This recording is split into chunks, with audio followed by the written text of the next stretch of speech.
I was texting my mom to send me money, but accidentally sent it to my CEO who was in the middle of a divorce. Babe, it's time to send my allowance, love you. And then a minute later, I got a voice message back. Hey sweetie, I'm in a meeting on screen share, I'll get back to you later. That damn affectionate tone instantly dragged me back to my past life. She fell hard for some college guy at first sight and just took what she wanted. She claimed him so she could divorce me and remarry, and in doing so destroyed everything I had. I couldn't take it anymore and threw myself off a building. But she just stood there staring at my body with pure disgust and said, couldn't even die right. Get away from me, you're disgusting. But when I opened my eyes again, I was back a whole month before she ever met that college guy. So this time I went straight to the coffee shop where he worked. I had to see for myself what kind of guy could steal the woman I'd loved for 10 years. Can I get you a refill, sir? And just then, he walked over with the brightest smile I'd ever seen. I snapped back to reality, realizing I'd been staring at him up close like an idiot. Good thing I'm a guy too, otherwise people would have thought I was a total creep. I put on a polite smile and said, sure, I'll have another black coffee. A bitter black coffee showed up fast, but he didn't walk away. Instead, he hesitated and said, sir, you've already had 2 cups. It might wake you up, but it's really not great for your body. He was genuinely kind and outgoing with this clean, bright voice. I grabbed my briefcase and stood up and said, all right, I'll go ahead and pay. The kid was thrilled. I actually listened and bolted over to the register. Sir, your total today comes out to $87. I paid without a word and got out of there fast. Last time around, I never even saw his face, and he still completely destroyed me. His only real weakness was the massive gap between his world and Vanessa's on the drive back. My assistant Tyler suddenly spoke up.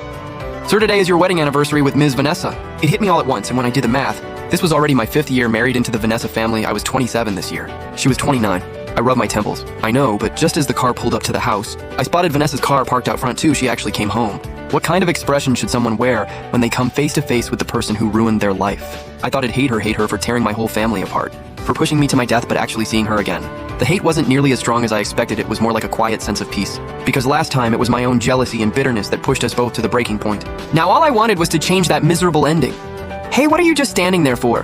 Vanessa was sitting in the living room, casually pressing a cigarette into the ashtray. I bent down to change my shoes, but staring at those expensive, stuffy Hermes slippers on the floor, I suddenly felt a wave of disgust, and my mind drifted back to the coffee shop, to that little cartoon superhero pin on the guy's apron, and in the next second, I kicked the slippers aside and walked barefoot into the living room when Vanessa saw me coming in without shoes. She frowned slightly and said, no shoes. I looked her dead in the eye and said pretty casually, yeah, I just don't feel like it. But to my surprise, Vanessa actually laughed. She asked in this unusually light tone, well, that's different. What got into you? I laughed coldly to myself. What got into me? I literally got sent back in time by the guy you're about to fall for. So I looked over at Vanessa, scrolling through her phone, and said without looking up, Vanessa, let's get a divorce, as soon as the words left my mouth. I heard a scoff, and she slammed her phone down on the couch, pinning me with those cold, familiar eyes. Kyle, what are you up to now? I said, I mean it. I held her gaze steady and said each word clearly. It's been 5 years and you're never going to love me. Let's just set each other free in about a month. She was going to meet someone at a business mixer and fall for him instantly. I refused to be the collateral damage in their love story, and I was not about to drag my family down again. So I had to get out before she ever crossed paths with Nathan, but Vanessa's expression darkened immediately. She had a short fuse, and if anyone got on her nerves, she showed no mercy. So now I'm just Vanessa's little plaything, huh? She suddenly smiled, but her eyes were ice cold. 5 years ago, you were the one begging to marry into my family. Now you're the one asking for a divorce. Kyle, are you seriously playing games with me? 5 years ago, Vanessa's grandmother was seriously ill and forced her to marry me. It was the ultimate humiliation for her, and I smiled bitterly to myself. Do you really want to keep dragging out this empty marriage? Empty marriage? Vanessa turned those 2 words over slowly and raised an eyebrow, full of sarcasm. So you're feeling lonely? No, I was just trying to find the right words. But Vanessa had already gotten up and yanked me into her arms. If you're lonely, why didn't you just say so? Why are you out here throwing around the D word? I said that's not what this is about. I tried to explain, but Vanessa suddenly pulled back. She had never been interested in me, and that little moment was just her way of making me feel stupid. Kyle, I know today is our anniversary, but I'm not interested in making a big deal out of it.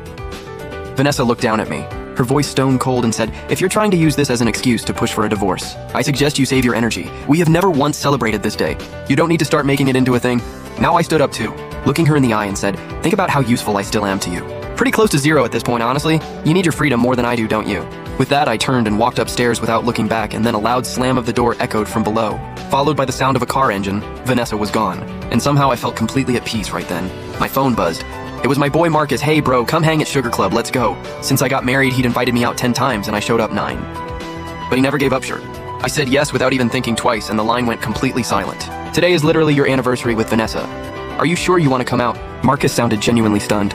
Yeah, it's an anniversary, not a funeral.